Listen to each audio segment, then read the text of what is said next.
only time na mauhuli yung Granger. So, body system, body system. At naka-purify pa. Okay, so Onyx PH, the Super Fam, handa sila para harapin ang additional crowd control na dala ng bagong barangay. Game number 2, match point para sa Onyx PH. Smart Omega humahabol, nagpupumilit, marating ng game number 3. Pre, sinasabi kasi natin kanina, nung game number 1 bitin na bitin sa crowd control dito ang Smart Omega. Sabi, sige, Midnight, sige, Burrito, sige, Leo, pupunaan natin ngayon ng crowd control. Dami ngayon nilang crowd control. Sabi nyo kasi. Sabi nyo kasi, lima yan, pre, ha? Kaso may Grok, men. Yun nga lang, eh. Yun lang ang nakikita kong problema, no? Siguro, may isang entry yung Smart Omega na masaya. Sila, yung lapu-lapu ni James, ayan, sakit sa ulo niya. Aga, pre, 30 Sobrang- seconds pa lang, napaplinker na kagad. Sobrang sakit sa ulo niyan. Losing matchup yan for Super Yoshi. Hindi pa niya nakuha yung isang minion, ha? Yeah. It's a disaster for... Kahit na walang kill, tawag doon technical knockout. Kasi napauwi mo na maaga, tapos kinuha mo pa yung flicker. Oo. Yung mga pro player nga, sinasabi nila na parang considered as skill na yun kapag gano'n eh. Oo. Maliliit na yung buhay, hinahayaan nila, napapa-flicker na. Kahit may minions, hindi pa rin malapitan ni Haji. Kung hindi siya makadikit, alam niya walang flicker, wala siyang pantakas dito eh. Yeah. Ang isa pang dadagdagan ko yung problema no, ng Smart Omega. Alam ko nagpapatok-patok na yung problema nila, pero mas lalong malaking problema nila ngayon sa Turtle. Kasi yung Grok pa lang, men. Unang tanong dyan, paano mo lalabanan yung Grok? Oo, no. Kailangan i-bypass ng Cho. Ang problema, pag binabypass ng Cho, where's the damage coming from? Kasi ang next target ng Grok, pag lumusot yung Cho, asan yung YSS? No. Tsaka pag lugi ang Onyx Philippines, kunyari, naramdaman nila lugi sila, may chance mag-reset eh. Reset lang yung pakuti, di ba? So, ang daming option dito ng Onyx Philippines habang itong si King Kong numanakaw lamang ng mga objektiba dito sa Omega. Ayan, nakatawid na nga ang dalawa nating junglers. I think Chumepi ng isang small camp rin. Si Yeah. Ryzen sa may itaas.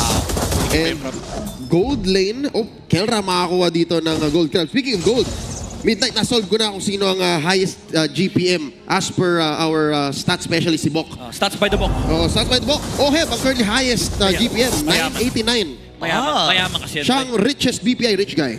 So, Mayaman di- talaga yan. Di na niya pwede sabihin na wala siyang pera. Ha? Hindi talaga. O yan na, sisimula na ata ang unang pag-go ng laban. Super Yoshi ay si Silip Silip. Ang hirap na to, men. Nung pinaplasha nila si Super Wala na Mountain Shocker. Wala na, hindi na makakalapit si Ryzen at isusuko na muna ng bagong barangay ang unang pagong ng laban ito. At dahil dyan, pwede pa yatang pumuntes. May retry pa. May retry pa si King Kong. Yung orange ang gusto niya. Ngayon, pupunta niyo yung orange pre. Sigma rotation. Alam ni Ryzen actually, nakita niya natatawid. Pero si Lensky nagkakabak. Green muna, yan. Tunugan ata. Classic jungle approach. Green muna. Andun yung, don't go Wolf King. Pero nakuha pa rin naman actually ni Ryzen yung una at saka ikalawang beetle doon. Yeah, kaso ang problema dito, ano mo yung ginagawa ni King Kong? Even though di siya nakakuha, pwerasado yung Omega na mag-react dito sa spot na to. Pinapatagal nila yung farm ni Ryzen. Payapa yung farm ni King Kong. Even though si Kelra kanina na-freezan nung Ruby, kaya laki ng bawi niya. Ang tawag doon pre, opportunity cost. Hindi siya totoong gold, pero the fact na hindi nakakuha yung gold ng kalaban at ikaw nakakuha ka pa rin, plus pa rin yun. First item pre, Thunder Strike. Sobrang tapang ni ano, men. Sobrang tapang ni Kelra. Kaya Alam niya, niya eh. naka-purify kasi siya. So, walang boots-boots. Wait lang, oy, 1v1 wait lang. Final slash yung nagamit para i-clear ng mabilis yung mga minions. Pero Ryzen na finally nakakuha ng first blood. Pero hindi nila nakita, men, may ginawang masama si King Kong. Oo. Nagganon na naman. Nagnakaw na naman. Nagawa na naman pre. Ang medyo malas lang si Ryota kanina, yung final slash niya. Pero may crab, may cannon sana na dadashan. Kaso binarata ng Torre. So nawala namatay. yung vengeance niya. Okay, so ngayon, pinipilit ni Super Yoshi na hawakan na rin yung river, which is yun yung medyo kulang sa kanila nung game number 1. At least kahit papano ay may escape mechanism, may Shunpo, may Jeet Kundo. Pero ito na naman si Brusco, naghahanap na magiging target, nagugulo na naman kasi may number dun sa purple eh. Pero ito yung tanong ha, kung may mahuli silang sisipain, mapapatay ba? Wala. Mahirap. Kailangan super layered na kasama si Nets. Tapos may Eternal Guard mura dito kaya Haji. Most especially if Lancer yung uhuli nila. Kasi yung Grok pag nahuli mo yan, may mali kay Brusco. Ayan, wait lang ha. Ayan, nagugulo Pag- na naman si Fritz. Pag nahuli mo si Brusco, una sa lahat may mali sa kanya. Pangalawa, nasan si Prince. Ayan o, tinan mo. Tamang check lang si Brusco dito. Tapos si Super Prince, pinila lantern lang din kung sino yung makikita niyang hero dito. Kulang. Sisimulan na atang hawakan. Grabe yung pailaw niya. Kulang na lang. Recruit sila eh. James, pupasok dito. Fountain shower. Debarko. Ayun na, nasipa na nga rin, pero mauna atang mamamatay! Ito si Super Yoshi ngayon, napaalam na rin ito si Ryota. Nagsata rin ang target si Ryzen. Nakuha na rin, the same with Haji. Kaya with the double. Kailangan ng lumayo ni Netsky. Nakuha nila yung pagong kasama pa nung ulo ng tatlong miyembro ng Omega. 3 for 1. Ang laking panalo nito para sa Onyx PH.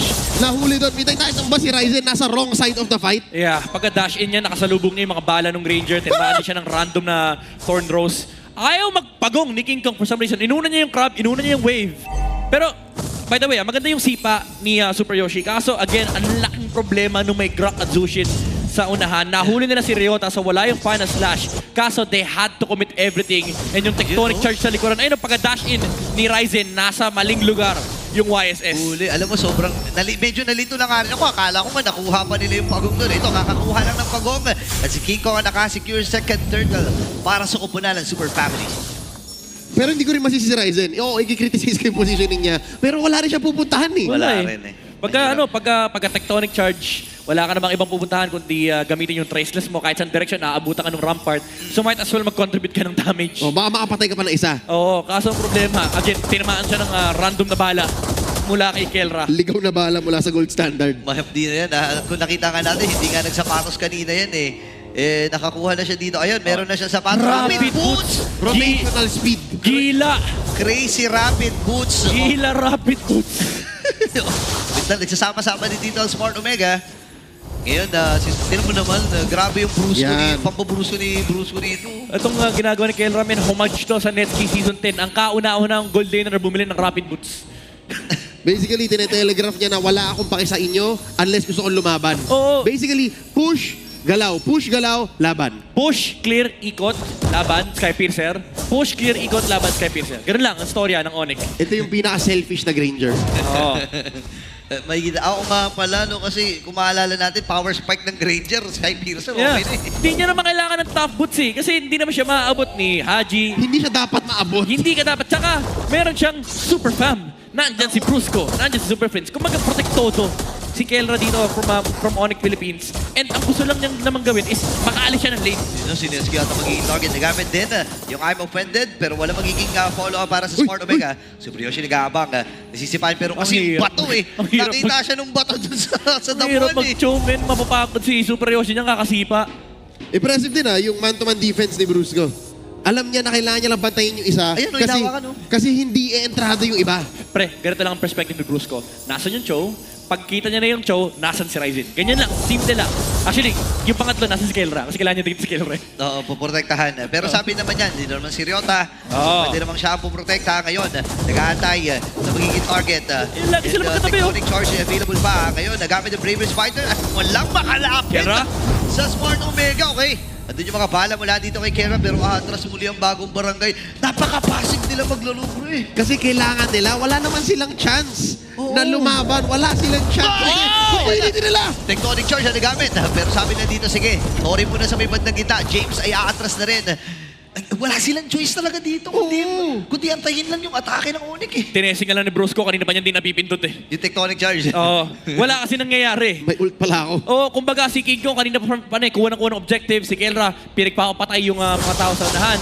And kita mo yung aggression ni Kelra. Binabaril niya si Super Yoshi. Kasi alam niya, walang flicker si Nets and ang layo din nung pwesto ng Ruby. So walang huli. Ayun, kita rin natin sa Infinix Handcam actually mula sa Sigma Jungler. Ganyan pala mag-lance sila. Three finger. Huli kam. Si King Kong. Ganon kung gusto niyong gumaling mag-lance. Tapang ni Kelra, men. Pag alam niya, may, aray, oy! Aray, Ay, combo. sexy. Ang problema doon, na-force ka agad yung flicker eh. Oh, yun, oh. Lang, ilalaban ba nila? Men, nakakapagod yan kay Super Yoshi. Ang sakit na ng paa niyan. Kanina pa nga, dumadash-dash eh. Shul po, Jin Kondo, pre. Ganda na ng cardio niya. Oo. Kumbaga, pag nasukat mo yung lakad mo, pre. 200 calories na yan, men. 21K. Half marathon. Pang takbuhan sa umaga at gabi. Kota na. Hirap nito. Ayan na, takbuhan ata. Kasi Okay, kung sila yung nagamit, ready ata sila. Pero huliin si Super Prince. Ako ginamit lang kagad yung beacon. Medyo taliwa. Stun. Yung sipa niya doon. Pero sabi na, sige, unahin na kagad natin Super Yoshi. -1 at si Kera. Nakuha na pero di pa tatapos ang bakbakan. Kasi si Haji ay nabanatan din ng Onyx PH. Kung sila gagamitin, tatlo ang nakadepensa para sa Onyx. Sa Smart Omega rather. Si Kera at ang buong kumana ng Super Fam. Nag-aabag lang. Papasok na dito si James. Yung aura ay sumabog, pero yung Lord ay available na at pwede na nilang pwestohan to. Two things. Yung Smart Omega, mali yung angulo nila. Medyo malayo yung chinase nila para mag-conceal play. Second is, merong 6K gold lead yung Onyx. Sobrang laking firepower disparity. Ilan yan? Mga tatlong item ata yung advantage dito ng Onyx. Pero di naman si Brusco, pre, pinagtutulong-tulungan. Tapos recall na lang. Wala Ang eh. isinasagot niya dito sa dalawang membro ng Omega na kumakaltok sa kanya. Hinihintay pa yung 10-10 para ang labas ng Lord 10-41. Oo, ang tagal niyan. Kasi kukontrol nila yung tri-waves, kukunin nila yung jungle creeps ng Smart Omega. Pagpasok ng Lord, baka 8,000 na yung lamang ng Onyx Philippines. Pang lane setup perfectly. Giving them time. Brusco. Okay pa rin si Brusco dito. Men, tatlong ultimates na ang ginamit. Ultimate ni James, ni Ryzen at ni Haji, pero buhay pa rin itong si Brusco. Actually, 4 yung ginamit. Ay, ng si Smart Netsky pa? Omega. Oo, nag-ulti rin si my. Netsky. Hirap nito, oh my goodness. Pero hindi rin nag-flicker si Brusco. So, ang sagot niya sa lahat yung tech charge lang. Oo. Tek, Kasi Super Fits, hindi rin nag-purify. Sinara niya yung barko ng parang super talaga. And yun yung malungkot yung attempt ng Omega kanina, yung ginamit lahat, nag-puri lang, tapos nag-Crimson Beacon. Oo. Parang for Smart Omega, kahit sinong hulihin nila, ganun yung ending eh. Feeling ko dapat ang hulihin na lang nila si Ryota eh. Kasi si Ryota walang takas eh. Oo. Basically, pag nahulihan, yun na yun eh. Yun na, wait. Sino yung gagamitin din? Brusco ay nag-aabang. Meron siya, wala pa naman siya tectonic charge dito, pero may Yoshi? Fire Slash. Yoshi, nag-aabang din ng timing, pero nakita na siya ni Brusco. Basag yung Nolan sa gitna. Punta na sila sa may bandang itaas. Lord ay kasama pa Wow! rin yung tectonic charge with a flicker. Papasok na dito ang pamilya. Ngayon si James, pinuntahan na rin sa may bandang ni Kera, pero mabibigpet. Kaya babanda na buhay ni Kera din mabubuhay. Baba, hindi na. At si Super Yoshi na muna kill. Yung Lord ay buhay pa rin nandun sa may bandang gitna. Pero ilang miyembro pa ang natitira sa Smart Omega. Si James ay mamamatay din with that Phantom Execution. 4 members pa ng Onyx ang buhay. That's it. Kailangan na That's umuwi it. ni Super Yoshi. Same with Haji. At inaantay at tinititigan na lang that Super Family. Natapusin ang laban na to. 2-0 sweep para sa Super Fam.